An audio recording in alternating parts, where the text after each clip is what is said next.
दोस्तों नमस्कार। स्वागत है आप सभी का एमजीवी स्टडी पॉइंट यूट्यूब चैनल में।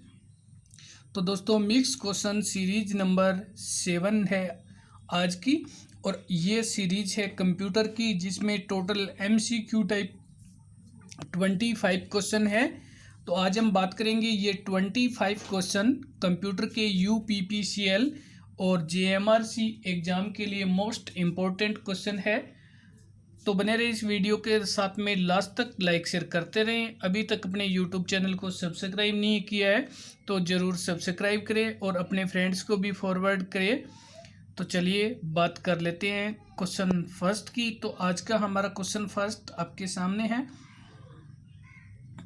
क्वेश्चन फर्स्ट में इसमें से कौन सा OS नहीं है। तो यहाँ पे आपसे पूछा जा रहा है कि OS कौन सा नहीं है, और ये ऑप्शन बी MUS है, ये OS नहीं है। और चलते हैं बात कर लेते हैं अगले क्वेश्चन की। तो आगे हमारे पास क्वेश्चन नंबर है सेकंड।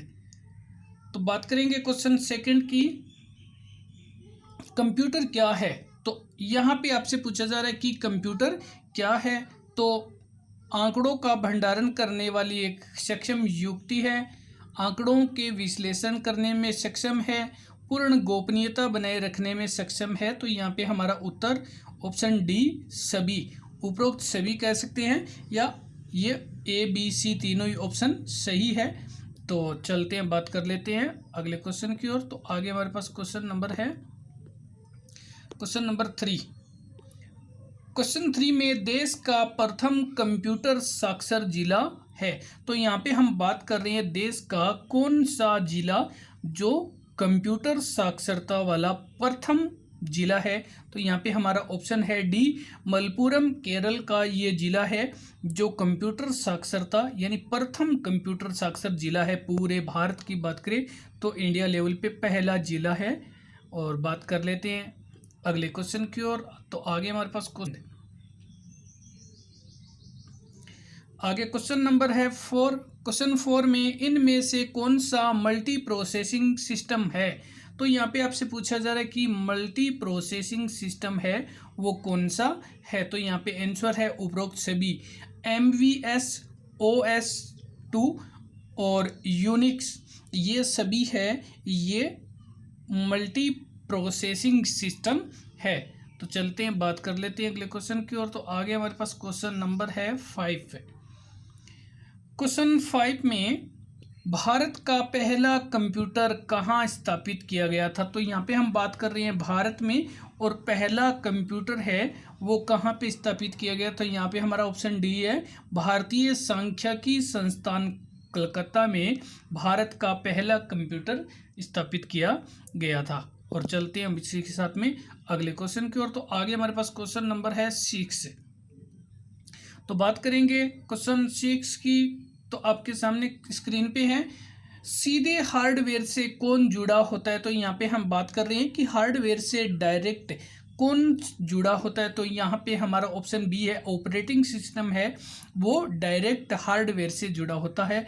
ऑपरेटिंग सिस्टम हार्डवेयर से जुड़ा हुआ होता है। और चलिए बात करते हैं अगले क्वेश्चन की ओर। तो आगे हमारे पास क्वेश्चन नंबर है 7। क्वेश्चन 7 में कंप्यूटर निम्न में से कौन सा कार्य नहीं कर सकता है। तो यहाँ पे हम बात कर रहे हैं कि वो कार्य जो कंप्यूटर के द्वारा नहीं किया जा सकता है, और ये है अंडरस्टैंडिंग। कंप्यूटर में सोचने और समझने की कैपेसिटी बिल्कुल नहीं होती है।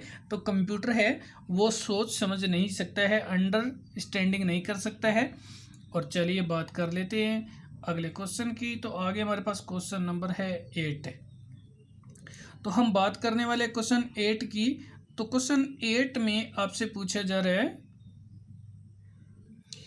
वह इलेक्ट्रॉनिक डिवाइस जो डाटा को स्वीकार कर सकता है तथा आउटपुट उत्पन्न करता है और परिणामों को भविष्य में प्रयोग करने के लिए स्टोर करता है कहलाता है। तो यहाँ पे हम बात कर रहे हैं कि एक ऐसी इलेक्ट्रॉनिक डिवाइस है जो डाटा को एक्सेप्ट कर लेता है और उस पे आउटपुट भी करता है और परिणाम को जो रिजल्ट होता है उसको फ्यूचर प्रयोग के लिए भी स्टोर करता है। तो यहाँ पे हमारा आंसर है ऑप्शन बी कंप्यूटर। कंप्यूटर है वो एक ऐसी इलेक्ट्रॉनिक डिवाइस है जो डाटा को स्वीकार करके उसमें प्रोसेस करके उसे आउटपुट देता है और साथ में उसे भविष्य में प्रयोग के लिए अपने पास रख लेता है। तो चलते हैं, बात कर लेते हैं इसी के साथ में अगले क्वेश्चन की। तो आगे हमारे पास क्वेश्चन नंबर है 9। क्वेश्चन 9 में आपसे पूछा जा रहा है कि किसका उपयोग दूसरे सॉफ्टवेयर को रन कराने के लिए किया जाता है। तो यहाँ पे हम बात कर रहे हैं कि वह कौन सा ऐसा उपकरण है या कौन सा ऐसा सिस्टम है जिसको हम दूसरे जो सॉफ्टवेयर होते हैं उसको रन करने, उसको चलाने के लिए कार्य उपयोग में लेते हैं। तो यहाँ पे हमारा आंसर है ऑपरेटिंग सिस्टम। ऑपरेटिंग सिस्टम होता है ये दूसरे सॉफ्टवेयर को ऑपरेट करते हैं, रन करते हैं, चलाते हैं। तो चलिए बात करते हैं अगले क्वेश्चन की ओर। आगे हमारे पास क्वेश्चन नंबर है 10। क्वेश्चन 10 में निम्नलिखित में से कौन सा कंप्यूटर के गुण है। तो यहाँ पे आपसे पूछा जा रहा है कि इनमें से कौन से जो गुण है वो कंप्यूटर के गुण है। तो यहाँ पे उपरोक्त सभी है। तीव्र गति, यानी जो भी कार्य होता है बड़ी स्पीड से करता है, त्रुटि रहित बिना किसी मिस्टेक के उस कार्य को करता है और गोपनीयता भी रखता है। तो यहाँ पे हमारा आंसर है ऑप्शन डी, उपयुक्त सभी है, ये कंप्यूटर के गुण है। तो चलते हैं अगले क्वेश्चन में बात कर लेते हैं। आगे आपके पास क्वेश्चन नंबर है 11। क्वेश्चन 11 में डाटा प्रोसेसिंग का अर्थ क्या है। तो यहाँ पे हम बात कर रहे हैं डाटा प्रोसेसिंग और यहाँ पे हमारा आंसर है ऑप्शन सी, डाटा को उपयोगी बनाना। तो डाटा प्रोसेसिंग का अर्थ है कि डाटा को उपयोगी बनाना। और चलते हैं अगले क्वेश्चन की ओर। आगे हमारे पास क्वेश्चन नंबर है 12। क्वेश्चन 12 में चिन्हात्मक सिंबॉलिक डाटा में प्रयोग किया जाता है। तो यहाँ पे हम बात कर रहे हैं सिंबॉलिक डाटा के रूप में और उपरोक्त सभी हमारा आंसर है अंकों का, अक्षरों का और चिन्हों का, यानी चिन्हात्मक जो कि डाटा के रूप में हम प्रयोग करते हैं, अंकों का, अक्षरों का और चिन्हों का सभी का प्रयोग करते हैं। और चलते हैं, बात कर लेते हैं अगले क्वेश्चन की ओर। तो आगे हमारे पास क्वेश्चन नंबर है 13। क्वेश्चन 13, इनमें से कौन सा कंप्यूटर का गुण नहीं है। तो यहाँ पे आपसे पूछा जा रहा है कि जो कंप्यूटर का गुण नहीं है वो आपको बताना है। तो यहाँ पे हमारा आंसर है बुद्धिमान। तो यहाँ पे जो कंप्यूटर का जो गुण है वो बुद्धिमान नहीं है। कंप्यूटर का जो गुण है वो बुद्धिमानता नहीं है, क्योंकि कंप्यूटर में जल्द निर्णय लेने की क्षमता होती है, गोपनीय होती है, विविधता होती है। लेकिन बुद्धिमान की अगर बात करें तो कंप्यूटर है वो 6 महीने के बालक से भी कम है, क्योंकि कंप्यूटर में सोचने समझने की बुद्धि नहीं होती है। तो चलते बात करते हैं अगले क्वेश्चन की ओर। तो आगे हमारे पास क्वेश्चन नंबर 14, कंप्यूटर साक्षरता दिवस मनाया जाता है।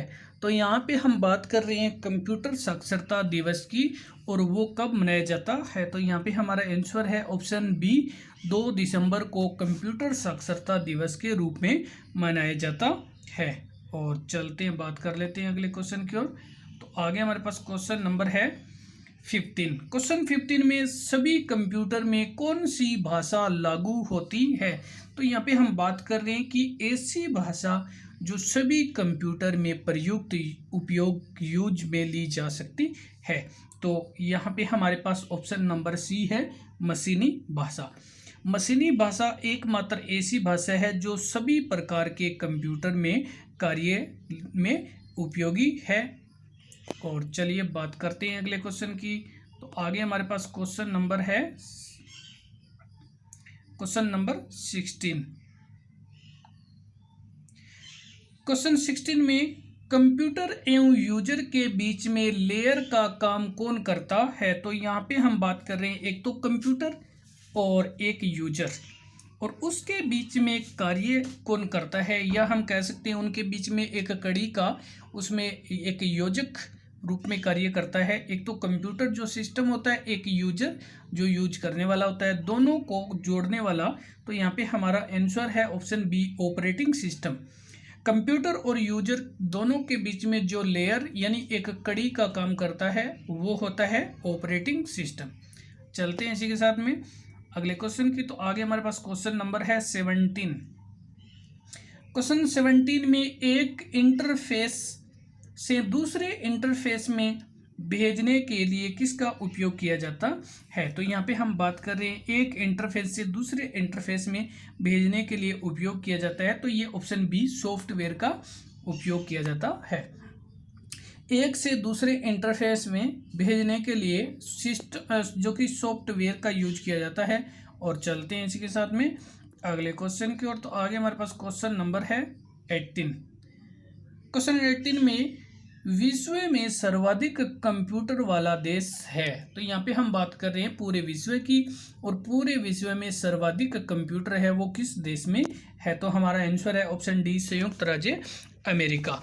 विश्व में संयुक्त राज्य अमेरिका में सर्वाधिक कंप्यूटर है। और चलिए इसी के साथ में अगले क्वेश्चन की बात कर लेते हैं। तो आगे हमारे पास क्वेश्चन नंबर है 19। तो क्वेश्चन 19 में कंप्यूटर साक्षरता का क्या अर्थ है। यहाँ पे हम बात कर रहे हैं कंप्यूटर साक्षरता का अर्थ, और कंप्यूटर साक्षरता का अर्थ है ऑप्शन सी कंप्यूटर पर कार्य साक्षरता की जानकारी होना। तो यहाँ पे हम कह सकते हैं कि कंप्यूटर पर कार्य करना या कार्य करने की जो जानकारी होती है वो, तो यहाँ पे आंसर सी है कंप्यूटर पर कार्य करने की जानकारी होना। और चलिए बात कर लेते हैं अगले क्वेश्चन की। तो आगे हमारे पास क्वेश्चन नंबर है 20। क्वेश्चन 20 में डाटा प्रोसेसिंग का क्या अर्थ है। तो यहाँ पे हम बात कर रहे हैं डाटा प्रोसेसिंग का, और जो डाटा प्रोसेसिंग का अर्थ है वो ऑप्शन सी उपयोग के लिए सूचना प्राप्त करना। डाटा प्रोसेसिंग का अर्थ है उपयोग के लिए सूचना प्राप्त करना। तो चलिए बात कर लेते हैं आगे हमारे पास क्वेश्चन नंबर है 21। क्वेश्चन 21 में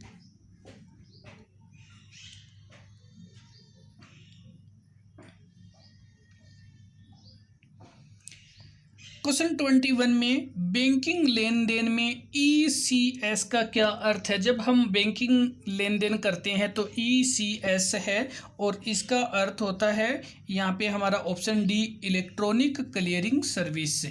ECS बैंकिंग लेन देन से संबंधित है और इलेक्ट्रॉनिक क्लियरिंग सर्विस है, ऑप्शन डी सही है। चलते हैं बात कर लेते हैं अगले क्वेश्चन की ओर। तो आगे हमारे पास क्वेश्चन नंबर है 22। क्वेश्चन 22 में ऑपरेटिंग सिस्टम का मुख्य कार्य क्या है। तो यहाँ पे हम बात कर रहे हैं ऑपरेटिंग सिस्टम का, और हमारा आंसर है ऑप्शन ए कंप्यूटर हार्डवेयर को अधिक उपयोग बनाना ऑपरेटिंग सिस्टम का मुख्य कार्य है। कि जो कंप्यूटर हार्डवेयर है उसको यूजर के लिए या यूज करने के लिए इतना इजी या इतना यूजफुल बना दिया जाए ताकि यूजर को उस कार्य में हेल्प मिल सके, और ऑपरेटिंग सिस्टम का ये एक प्रमुख कार्य है। तो चलिए बात कर लेते हैं आगे। क्वेश्चन नंबर है हमारे पास 23। क्वेश्चन 23 में कंप्यूटर प्रोसेस द्वारा इंफॉर्मेशन परिवर्तित करता है। तो यहाँ पे हम बात कर रहे हैं कंप्यूटर प्रोसेस द्वारा इंफॉर्मेशन में परिवर्तित होते हैं। तो यहाँ पे हमारा ऑप्शन बी है डाटा को। कंप्यूटर प्रोसेस द्वारा इंफॉर्मेशन में डाटा को परिवर्तित करते हैं। और चलते हैं अगले क्वेश्चन की ओर। तो बात कर लेते हैं आगे हमारे पास क्वेश्चन नंबर है 24। क्वेश्चन 24 में ऑपरेटिंग सिस्टम का मुख्य कार्य है। तो यहाँ पे हम बात कर रहे हैं ऑपरेटिंग सिस्टम का मुख्य कार्य है। तो यहाँ पे हमारा ऑप्शन है डी, बी एवं सी दोनों ही सही है। बी हार्डवेयर एवं सॉफ्टवेयर पार्ट को कंट्रोल करता है। ऑपरेटिंग सिस्टम का जो मुख्य कार्य है वो हार्डवेयर एवं सॉफ्टवेयर पार्ट को कंट्रोल करना और सभी फाइल एवं फोल्डर को सुव्यवस्थित करना, ये दोनों ही कार्य कंप्यूटर के मुख्य कार्यों में शामिल है। तो चलिए बात कर लेते हैं अगले क्वेश्चन की ओर। तो आगे हमारे पास क्वेश्चन नंबर है 25 और ये है इस वीडियो का लास्ट क्वेश्चन। वीडियो को लाइक शेयर करते रहे। क्वेश्चन नंबर 25 डिस्क एवं फाइल मेंटेनेंस किसका भाग है? तो यहाँ पे हम बात कर रहे हैं एक तो डिस्क का और एक फाइल जो मेंटेनेंस है, ये दोनों किसका पार्ट है? तो यहाँ पे ये OS सॉफ्टवेयर पार्ट है। जो डिस्क और फाइल मैनेजर है ये OS सॉफ्टवेयर का पार्ट है। तो दोस्तों धन्यवाद वीडियो देखने के लिए। इसी के साथ में लाइक शेयर करते रहें और नेक्स्ट वीडियो अपलोड हो तब तक के लिए धन्यवाद। वीडियो लाइक ज़रूर करें, शेयर करें और अपने फ्रेंड्स को भी फॉरवर्ड करें।